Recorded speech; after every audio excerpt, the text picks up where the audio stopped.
Тогава тази вода ще се завери при 20 градуса. Нека прекъснем за малко, ще видим едно интересно видео.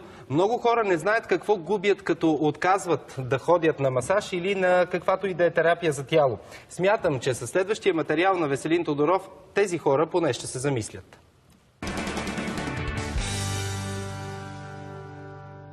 Видовете терапии за тяло са много, но най-често, които използваме, са антицелулитни, отслабващи, много търсени в момента. Имаме включително винена терапия, шоколадова терапия.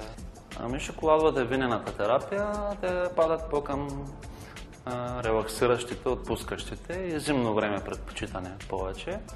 Антицелулитните, те влияят, как да кажа, отслабващо, тонизиращо, стягащо много на кожата. Специално релаксиращите могат да се прилагат всяко време, няма никакво значение. В смисъл, въпросът е човек да иска да релаксира. Отслабващите, с тях не трябва да се прекалява, тъй като могат да действат много стресиращо и трябва да се внимава. Хубаво е, специално за антицелулитни масажи, поне през ден. Сега ще ви демонстрирам терапията шоколадова мечта. Тя се прави с няколко лесни и приятни стъпки за релаксиране, регенерация. Има почистване, пилинг, масаж. И тонизира тялото. Да, също така релаксира, регенерира кожата, отпуска мускулите.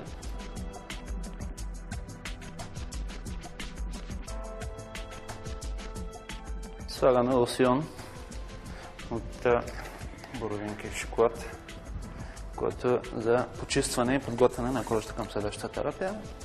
С памук или марля почистваме по този начин кожата. Така продължаваме с обикновен пилинг за нежна ексфолиация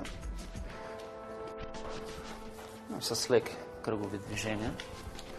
Ето така, за да не пречи по-нататък.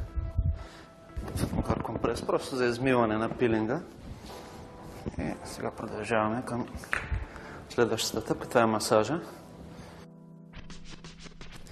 Да е все пак хидратиращо и регенериращо. Да е се бавно, с еднакво темпо, без да се бърза много.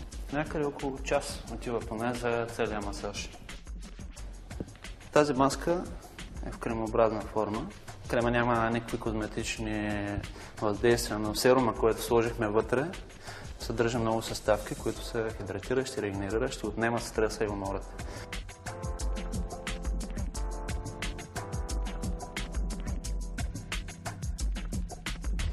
И завиваме с найлон.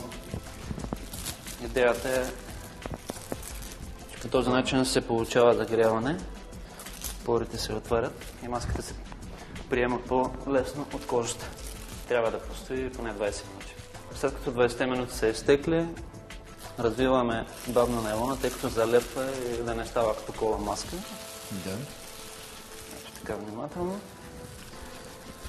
Така приключва терапията. Такива масажи препоръчвам на абсолютно всички. Това за мен е изпуснато страхотно удоволствие.